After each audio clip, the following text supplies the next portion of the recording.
Hey, it's not so friendly family. It's late. I need some time to unwind and vent a little bit, and I don't do this very often on social media.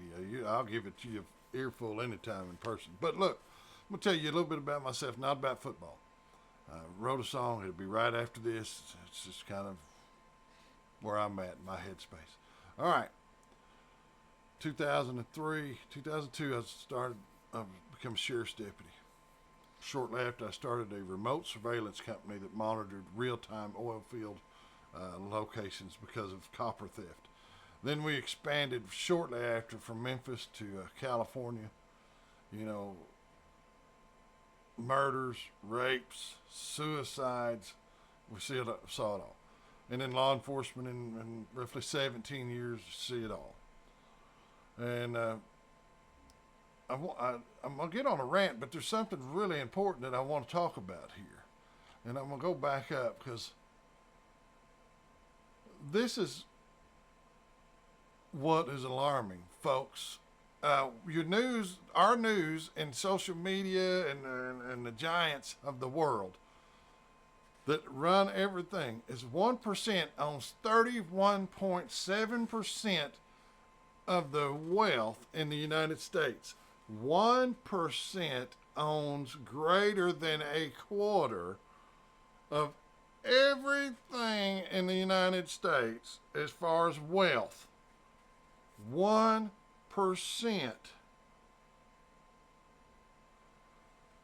The next 9% owns 37. The next 40% owns 29. The bottom 50%, I'm in there, owns 2.5. Realistically, folks, here in my community and most small communities across America, your percent adds up to less than 0.005%. 1%. That's 6.8 million people own 31.7% of the entire United States wealth. The other 340 million, so that's, do the math. God dang, 300, that 100, roughly 150 million of us own 2.5% of the wealth. 2.5.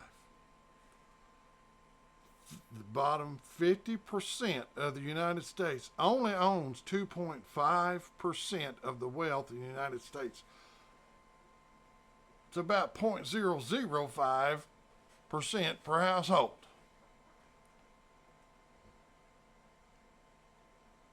So you got 1%, and you got a fish bowl. Let's just say this is a fish bowl, and it's dirty. It's my old glass. There's 340 million people in this little fish bowl. 1% is smaller than this pinhead,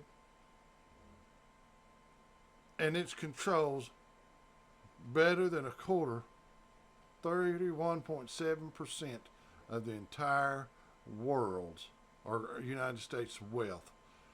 340 million of us share less than 3/4. The bottom 50% of us own less than 2.5%. Folks,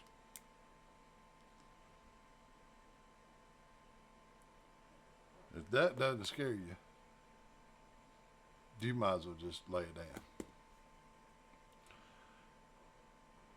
340 million people sitting in a fishbowl fighting over scraps at 0.005% because 1% of the nation is choking 99% of the country to death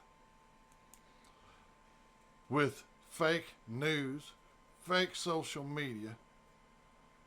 We're fighting ICE in the streets. We're trying to kill each other.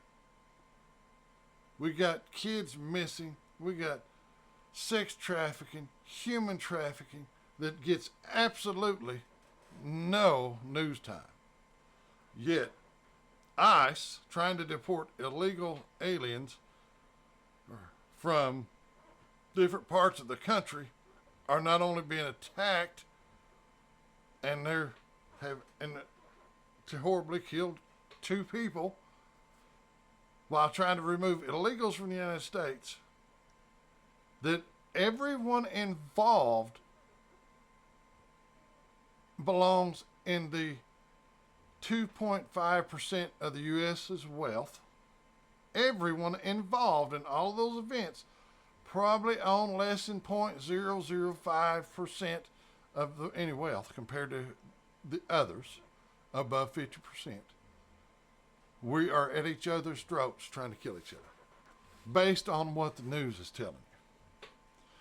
When you got 340 million people in this group, you got 6.8 million in the 1%. 99% of us is 340 million. We can go over there, vote legally, voice our opinion, talk to our governors, talk to our senators, Congress, lobbyists. We can get all of them. But 5%, we don't have much money. We can't even compete. So we have to do it with sheer numbers and voting, thinking alike, against what Elon calls the singularity, to divide that wealth between the people. I believe that's what everybody's fighting for. But what I don't think anybody understands is we're fighting each other, not the 1% that has us fighting each other. And so, while you're trying to kill the officer or going after the officer that held your loved one or someone's loved one in their dying moments on the side of the highway, or prayed with the mom or held the dad of the dead child, or the mother of a child who got raped, abducted, drowned, you name it. These emergency responders respond to everything. They endure the sights, the smells, the sounds, the tastes. Then they have to go home the next day, the morning. It's their little baby's birthday, and mommy or daddy is a police officer, a fireman, or MS worker, or military. Scrub the human flesh and blood off of their clothes, and they try to get clean, but the soul's still dirty. And they put on a smiling face, and they go to the kid's birthday party, and they hold the kid the whole time, and all they can think about is the baby that doesn't have the mom anymore, the mama that doesn't have the baby anymore, or they fight back the tears, all while that 1% has us bottom 50% hating each other, wanting to kill that police officer that cares more about you than he does himself. That's the life that most of us in law enforcement have lived. And my story is in this. I started a surveillance company and I worked 24 hours a day. My parents went with me on a vacation, and wasn't very good for my folks. They had to stay in the same room as us. And Dad said, I ain't ever seen nothing like it. You're sitting on the bed snoring for 15 minutes, and the alarm goes off. You're talking to somebody in Memphis, telling them about a robbery in progress, or an assault, or a drug deal, and then you're sitting there snoring again. Then all of a sudden you're on the phone with somebody in California. You got an intruder, or somebody's trying to burglarize this place. Next 15 minutes you're asleep, and then you're on the phone with a jail somewhere. You're about to have an escape, or you got to fight. Because I was watching all these places live. Now AI can do that, and nobody has to worry about it. There's no jobs. Remember, bottom 50% of the United States, over 150 million people. What's it, 170 million people? Are worth less than 2.5% of everybody else. And we're killing each other down here based on what the 1% wants us to do. You know, nearly 20 years ago, I'm going to give you an example of the 2.5 percenters. The sheriff, Seminole County. I was a young deputy, had this surveillance company. Parents, father-in-law was getting sick, and he wanted to go to Disney. He wanted to take my little babies and my wife and myself and his daughter and his wife, and they wanted to take us to Disney World, once in a lifetime trip. And while we're there, we had an escape from Seminole County Jail here in Oklahoma. Sheriff calls me because I'm a business owner, and business owners don't ever turn their phones off. And he says, hey, I need you to stop what you're doing and help me make a video so we can see how this guy got out of the county jail. So he puts a blank DVD. I'm in Florida, Disney World. I tell park staff what's going on. They find me a place where I can get a little Wi-Fi and remote in. Oh, it's slow and heck. Just imagine, internet today is pretty fast. 20 years ago, wasn't it? So it took almost 8 hours. I record this DVD. I hit record remotely from there, and it makes a DVD. It takes about 7 hours. Okay? It's 20 years ago. Roll forward. There's a song that'll play after this that kind of highlights my struggles and many other business owners. So those of you that I'm talking about in this, if you realize it's not talking about you, it's talking about the way life is now and where we're at. And if you take it personal, that's your own problem. That means you got a guilty conscience, because it's not intended that way. So let's talk about this last week. Busy. I've got cameras to put in a courthouse. I got cameras to put in a jail. I got internet to take care of. Got one guy, taking care of 340 internet customers, and one of those has over 100 different accounts on it. So 440 for one person. I got a police department that's had a little girl. Somebody's got into their window, sexually assaulted a child, and they need desperately to see if I have any video of the incident on some security cameras. So I'm rolling it back. I've got a lady from an attorney's office that needs help finding a video on a suicide from years ago in a county jail. I've got a widow that's been threatened and harassed and scared, and her property and is hell. It's a horrible situation. And then got a lady that's we were trying to get on a live stream, a meeting on Teams, and she's trying to get in the same medium I am, and she's a customer of mine. Her internet's kicking her off. Turns out it's a router issue. And at the same time, I've got somebody that's throwing a fit because they're out of data for their email storage, and they're at 98%, and they want another gig of data because they've got another gig last month, and instead of archiving their email because they're busy and they don't want to have to they don't have time to take the time to figure out how to archive and save their emails and clear up some space. You know, they say, hey, I know you're busy, but can you please just come over here for 1 second and do this? Meanwhile, I've gotten, during the phone call, I fixed the internet. I've got some guys working on a server room that's been overheating for 10 years because the previous sheriff would not fix the air conditioner. I've gotten those guys lunch. I've fixed the internet so the customer can get on the same committee call that I'm on. It's something that's a great, one of the best committees I've ever seen in my life here in our hometown. Thank you. Thank you, guys. I'm not going to mention your names in case I offend somebody in here, and I don't want your names mentioned because that wouldn't be right.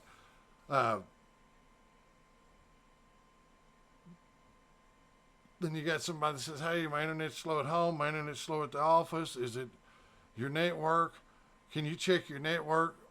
Or do I need to, before I reboot my routers? Rebooting the router takes about 3 seconds, where going through an entire network with thousands of pieces takes about 20 minutes. That's pretty damn fast, but takes a lot of time. Meanwhile, I'm looking for a suicide video. I'm looking for a sex offender. I'm trying to get food for some guys that's waiting on me to put cameras in, and they're waiting on me because I'm in a meeting for a minute, and then when I get out of the meeting, the customer that I fixed the internet for, why we were in the meeting, so she could join the meeting, while I got food for my guys, while I got more data for the girl, the office that needed internet, while I checked the network and then let the customer know that she just needs to reboot her routers.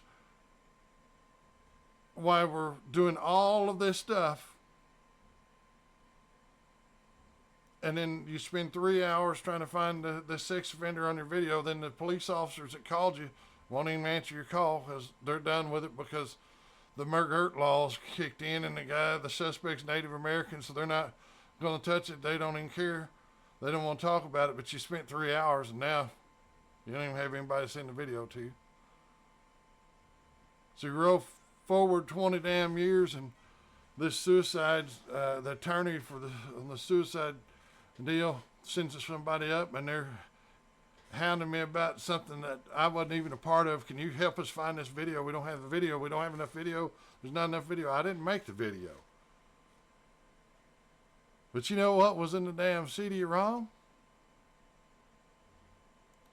The video that I missed a whole day at Disney World with my little bitty babies that are almost 30 years old now was still in the dang CD-ROM today.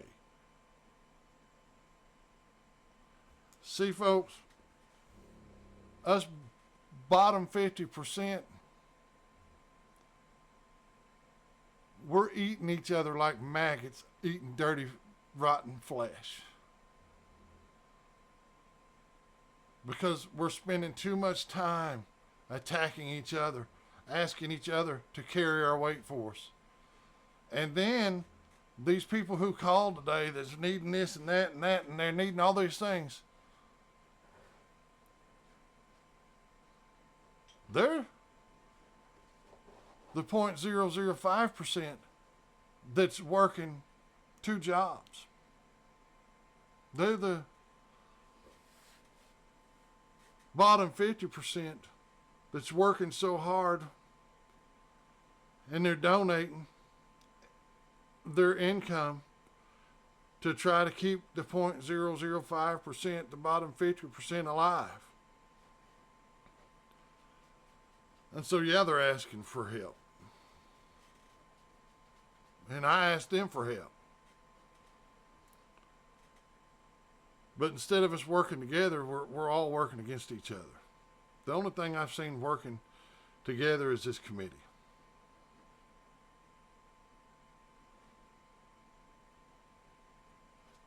We got a problem here in the United States.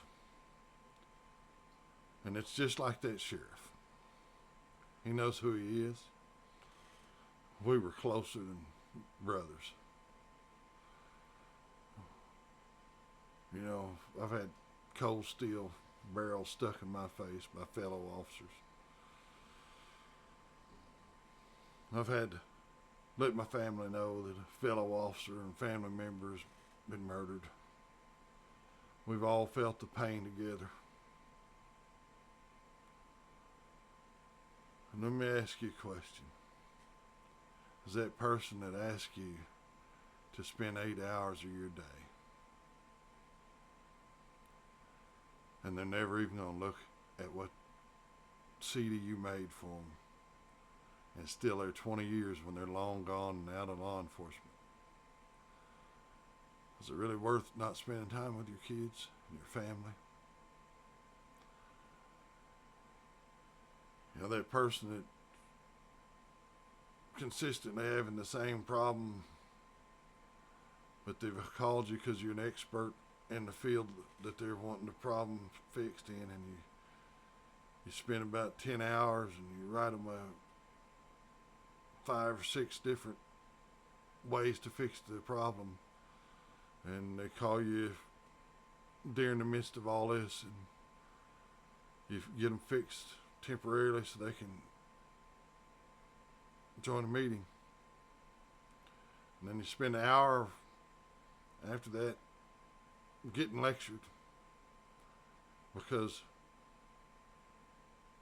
they never did read the documents that you put together, that you took time away from your kids as adults that you could spend time with when they finally get to come home and spend time with you, but you're in the office working. And instead of spending time with your kids, you're preparing documents for this person. They didn't even read it, but they took the time to stop you during all this busy stuff when you're really trying to help people.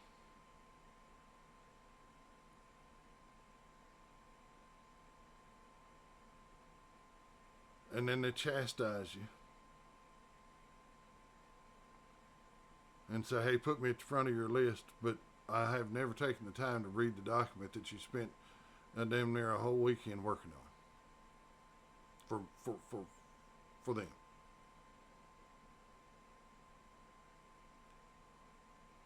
I'm going to tell you this. We got a problem. And unless we work together and quit fighting each other and go up and take that 1% and divide it out between everybody in the country and bring them jobs, manufacturing jobs back homes, and quit treating different skin tones like they're a plague, and realize that God made us all, and learn to love each other, we're done. When 1% controls 99%, we're done. And it's all up to us. We can either be sheep, they'll send a little one sheep and have him jump over the cliff, another 340 or 39 this song's for you. God fall. bless you. I love every one of you. But that's You where guys we're take at. care.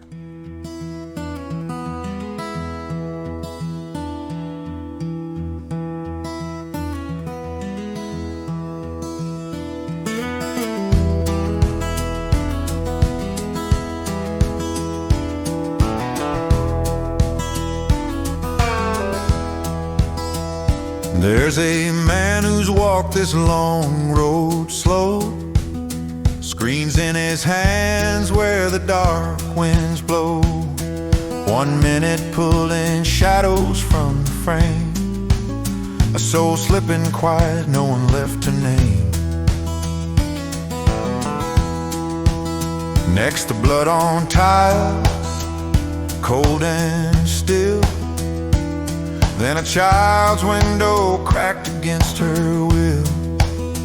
He holds a freeze frame, breath held tight, hoping the lens caught the thief in the night. No wings on his shoulders, no thunder in his call, just love that keeps him standing through it all. How many rivers can one heart carry on? Rain of the night, fall until the dawn. If a coin came for every tear he's seen, he'd walk on light where the air is clean. Flesh and feeling, no endless machine, a traveler holding to the love between. Wheels on blocks in the evening shade, but the heart keeps turning, unafraid. Fellow traveler once turned cold steel his way, caught in the shadows of a midnight fray. Barreled to the brow for the truth he found, yet that man walks free, honors on the wall bound. Grieve with the kin when brothers fell that day, taking the call that took their breath away. This old road is rough, bend sharp and steep, but the people along it are the promise he keeps. One breath he craves when the long day ends, but gentle as come light returning friends. How many rivers can one heart carry on? Rain of the night, fall until the dawn. If a coin came for every tear he's seen, he'd walk on light where the air is clean. Flesh and feeling, no endless machine. A traveler holding to the love between. Wheels on blocks in the evening shade, but the heart keeps turning, unafraid.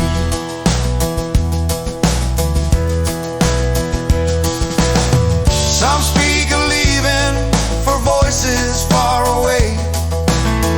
Thousands he saved, now ghosts in the grave. Heaven whispers of a calmer stream, where burdens ease and the soul can dream. Shower the kindness, let it softly fall. That's the reason he answers the call.